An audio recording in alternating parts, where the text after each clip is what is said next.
안녕하세요. 전은종입니다. 오늘은 저를 인도에 오시고 경건의 삶을 통해 한층 더 깊이 제 삶에 다가오신 하나님을 간증하고자 이 자리에 서게 되었습니다. 30년의 신앙생활, 기독교 대안학교도 다녔고 은혜도 잠깐 체험했다지만 온실 속의 화초라 할까요? 모태신앙으로 자라 어디를 가나 하나님과 연관된 삶이었지만 정작 그곳에 나의 하나님은 없었습니다. 그러나 하나님께서 제가 돈을 벌어야 하는 사회생활을 시작하면서부터 드러나게 일하기 시작하셨습니다. 군 제대 후 한때는 사업 성공으로 세상이 만만하게 보이던 시절도 있었습니다. 하지만 친구와의 동업 실패로 상황은 급변했습니다. 카드값을 낼 돈조차 없어지고 힘들게 모은 돈까지 다 날릴 위기에 처했습니다. 반복되는 실패 속에서 나는 역시 안 되는 사람인가? 노가다라도 뛰어야 하나라는 막막함만 가득했습니다. 사업이 무너지자 저는 다시 컴퓨터 게임으로 도피했습니다. 게임이 재밌어서가 아니었습니다. 꼬여버린 현실을 마주하고 싶지 않았기 때문입니다. 발 디딜 틈 없이 쓰레기로 가득 찬 방, 그 쓰레기통 같은 방구석에 박혀 우울증과 대인기피증을 앓으며 저는 세상과 단절되어 갔습니다. 제 안에는 인도에서 계속 학업을 하겠다는 진로를 밀어주지 않았던 부모님에 대한 원망과 나 자신은 실패자라는 자괴감뿐이었습니다. 그러나 어느 날 치킨이나 먹으러 오라는 대안학교 친구의 말에 이끌려간 곳은 기도의 자리였습니다. 얼떨결에 참석한 그곳에서 이집트의 왕자에서 평범한 노인이 되어가던 모세에게 하나님의 지팡이를 손에 잡으라고 하신 말씀을 들었습니다. 기도 시간에 자존심 때문에 울고 싶지는 않았지만 눈물 콧물 다 빼면서 기도가 되었습니다. 하나님 앞에서 펑펑 울며 하나님께 나 힘들다고 제 힘으로 아무것도 할 수 없다고 하나님의 지팡이를 손에 잡고 싶다고 고백했습니다. 그로부터 며칠 후 사업을 막 시작한 형님에게서 돈은 내가 될 테니 와서 같이 일하자는 스카우트 제의가 왔습니다. 하나님은 내가 사업 자금 없이도 잘할 수 있는 일을 하도록 즉각 응답해 주셨습니다. 해운대에 자취방을 구하고 시작한 사업은 승승장구했습니다. 하지만 상황이 좋아지자 저는 또다시 하나님보다 사람을 의지하고 돈을 의지했습니다. 그러자 하나님은 회사의 시스템이 잡히고 큰 돈을 벌 수 있는 시점에서 제가 의지하던 그 형님과 저를 분리시키셨습니다. 다시 맨 땅에 헤딩해야 하는 상황이 온 것입니다. 해운대 자취방을 빼야 했습니다. 부동산은 비수기라 몇 달이 걸릴지도 모른다는 암담한 말을 했습니다. 해결을 하려 당근에 글도 써보고 했지만 아무 연락도 없었고 어떡하지라는 생각뿐이었습니다. 어머니께서 아들 사업 시작하는데 우리 예배드리자 성경을 보며 믿음의 조상들도 항상 단을 쌓았어라고 권면하셨고 전 목사님을 모시고 예배를 드렸습니다. 예수님의 이름으로 기도드립니다. 아멘. 기도를 마치고 목사님께 물을 떠다 드리려고 일어나는 그 순간 전화벨이 울렸습니다.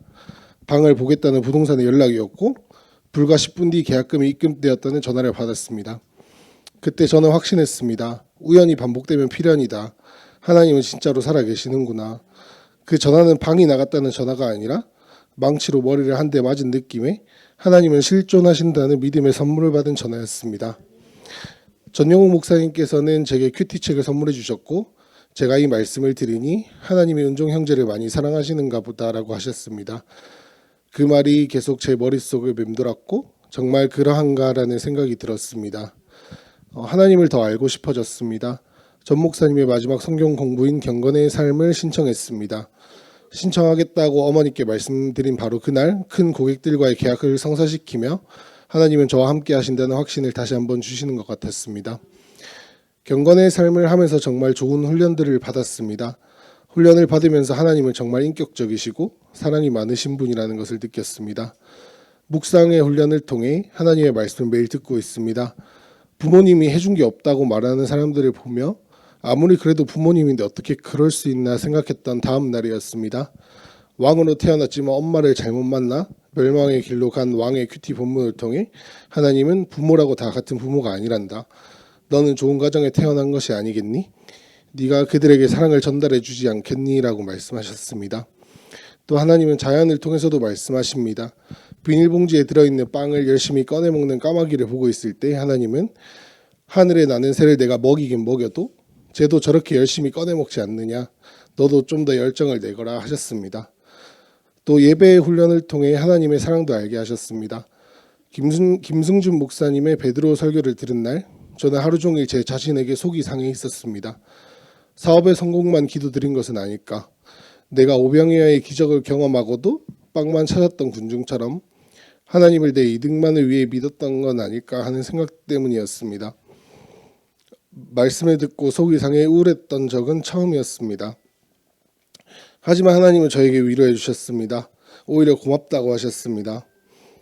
군중은 그런 고민조차 하지 않는다면서 저를 떠나소서 저는 죄인입니다 고백한 베드로처럼 그런 고민을 해주니 기쁘다고 하셨습니다.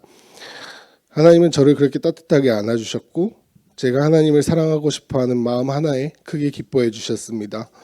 하나님은 제가 원했던 사업의 성공, 그 우물가에 찾아오셔서 하나님을 알게 하셨습니다. 망한 어부에게 찾아오셔서 하나님의 크심을 알게 하셨습니다. 개개인에게 다가가시는 하나님의 지혜와 사랑이 정말 놀라운 것 같습니다. 제 안에 변화된 것은 사업이 힘들면 이제는 도망가기보다 하나님의 뜻을 찾고 기도하고 엎드리게 된다는 것입니다. 고난 후에 더 좋은 것을 주실 하나님을 의지하게 됩니다. 늘 우리는 교회 일보다 항상 후순이었고 진로 때문에 생겼던 부모님에 대한 원망은 사라졌고 부모님의 섬김과 사랑으로 교회가 세워지는 것을 보면서 이제는 부모님의 사랑이 이해가 되면서 부모님이 대단하시고 존경스럽다는 생각이 들었습니다. 믿음은 하나님의 선물이라는 말, 진정한 내면의 변화가 있어야 진정으로 하나님을 예배할 수 있다는 말씀, 하나님은 그 믿음과 내면의 변화를 저에게 선물로 주셨습니다. 세상 속에서 하나님을 알 수 있다는 것, 내면의 진정한 행복을 느낄 수 있다는 것, 삶이 힘들어도 감사할 수 있다는 것, 저에게 하나님을 아는 믿음을 주심에 감사드립니다. 이제 하나님은 제가 단순히 돈만 쫓아가는 인생을 살지 않기를 바라신다는 것을 깨닫게 하셨습니다. 하나님의 사랑으로 축복받는 삶을 살면서 제가 쫓던 돈으로 오히려 사람들을 섬기고 사랑하고 나누길 원하시는 것을 깨닫게 하셨습니다. 어둠 속에 있는 영혼들, 하나님이 안타깝게 바라보며 기다리시는 그 영혼들이 하나님을 알게 되고 감사하며 하나님의 사랑 속으로 들어오도록 인도하기를 원한다고 하셨습니다.